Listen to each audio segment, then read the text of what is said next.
जैकमाबाद रूहानी तलबा की जानिब से फकीर मोहम्मद तहरीक हाउस में हजरत महबूब सजन साई की सालगिरह के हवाले से प्रोग्राम का इनकाद किया गया। मजीद देखते हैं मीर हसन समरो की इस रिपोर्ट में। जैकमाबाद में रूहानी तलबा की जानिब से फकीर मोहम्मद आसिफ तहरीक हाउस में हजरत महबूब सजन साई के सालगिरह के हवाले से प्रोग्राम का इनकाद किया गया, जिसमें सुबह Sindh press zone secretary Mohammad Asif Tahiri, जिले प्रेस सेक्रेटरी मोहम्मद आरिफ ताहिरी, जिले रहनुमा मोहम्मद ताहिर ताहिरी, फकीर अमीर बख्श ताहिरी, सीनियर साहब अब्दुर्रहमान आफरीदी और दिगर ने 21 मार्च फख्र इंसानियत सालार नक्शबंद हजरत ख्वाजा मोहम्मद ताहिर बख्शी उल मारूफ महबूब सजन साई दामत बरकत आलिया का 58वां यौम विलादत की खुशी के मौके पर केक काटा गया और रूहानी तलबा जमात ने कसीर तादाद में शिरकत की और राज न्यूज से बातचीत करते हुए क्या कहा। जमात की जानिब से जो फकीर आसिफ मंजू साहब ने जो प्रोग्राम मुनक्किद किया गया है, उनको मैं मुबारकबाद पेश करता हूँ कि उन्होंने ख्वाजा सजन साई की सालगिरह तकरीब का इनेकाद किया और बड़ी हमें रूहानी सुकून मिला इस तकरीब में,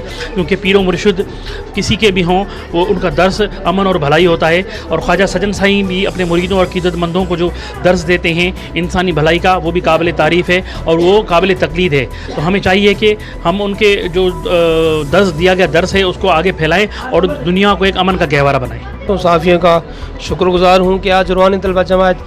पूरे पाकिस्तान में और रूहानी तलबा जमात सूबे सिंध जोन 1 में भरपूर तरीके से अकीदत और एहतराम से भरपूर तरीके से मनाया जा रहा है कि रूहानी तलबा जमात ने ये भरपूर पैगाम मुख्तलिफ़ ज़िलों में मेडिकल कैंप वगैरह लगाई जा रही है, मुख्तलिफ़ जगहों में सेहत के प्रोग्राम भरपूर तरीके से मनाए जा रहे हैं कि हज़रत मोहम्मद ताहिर अल मरूफ सजन साई जिनकी आज यौम विलादत है, जो हमको अपने पीर और मुर्शिद ने पैगाम दिया है कि इंशाअल्लाह ताला हम पूरे पाकिस्तान में पूरी दुनिया में भाईचारा, अमन, भाईचारा और प्यार मोहब्बत का पैगाम भरपूर मनाएंगे और हफ्ता पूरा इंशाअल्लाह ताला हमारा यही प्रोग्राम इंशाअल्लाह ताला यही चलेगा। कैमरा टीम के साथ मीर हसन समरो, राज न्यूज़, जैकमाबाद।